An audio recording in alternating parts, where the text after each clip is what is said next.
Rivers are a valuable resource that we must preserve as they are essential for the balance of the ecosystem and for human development. For this reason, in this The Daily Eco video, we will talk about how to avoid river pollution and we will give you some tips. Let's get started.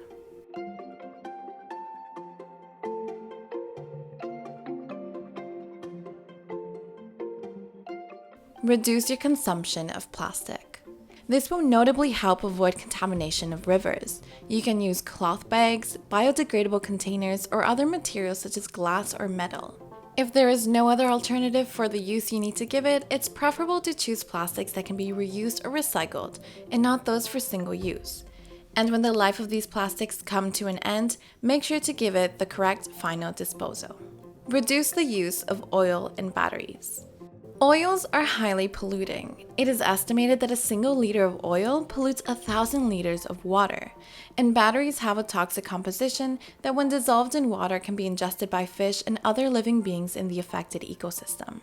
The use of these elements and their poor final disposal pollutes rivers and consequently affect aquatic biodiversity and the food chain. Therefore, reducing the use of oils and batteries is a good initiative to reduce river pollution. Reduce the use of chemicals in your home. In general, cleaning products are used diluted in water, and at the end of their use, they are discarded, ending up in rivers and the ocean. Except for places where effective water treatment processes are carried out, but this is unfortunately not common. Many of these products, such as detergents and bleaches, have chemicals in their composition that are highly toxic to aquatic life. Given this, it is urgent to reduce the use of these chemicals if we want to conserve rivers and their biodiversity. Consume more vegetables than animal products. Eating more plant products than animal products will help preserve rivers for two main reasons. In the first place, it takes thousands of liters of water less to produce a kilo of vegetable than to produce a kilo of meat.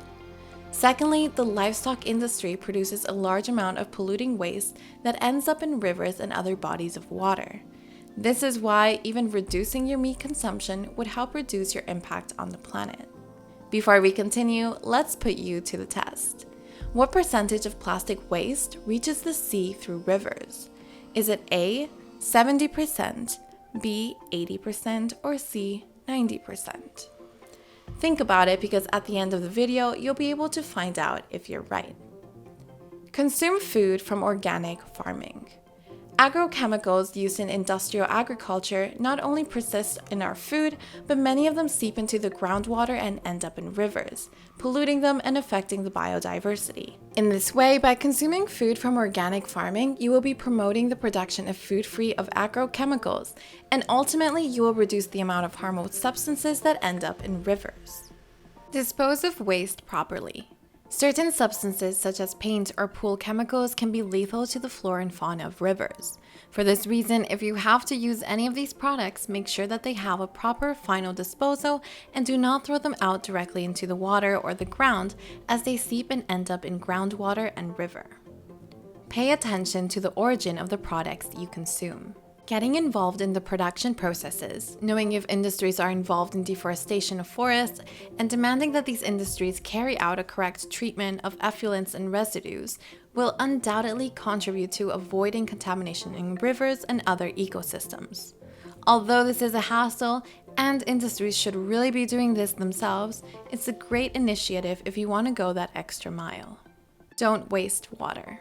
Saving water is an important way to preserve this natural resource. Some of the habits that we can incorporate are taking short showers instead of long showers or baths, closing the taps when we are not using the water, making sure that the taps do not leak water, not over-watering the lawn, and watering with rainwater. Raise awareness and educate others about river pollution.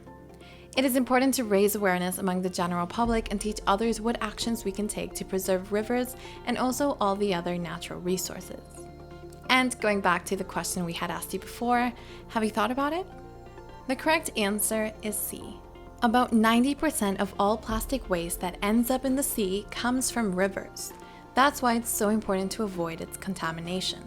So tell us, which of these tips are you going to put into practice? Let us know in the comments below if you have any other tips that you would like to mention.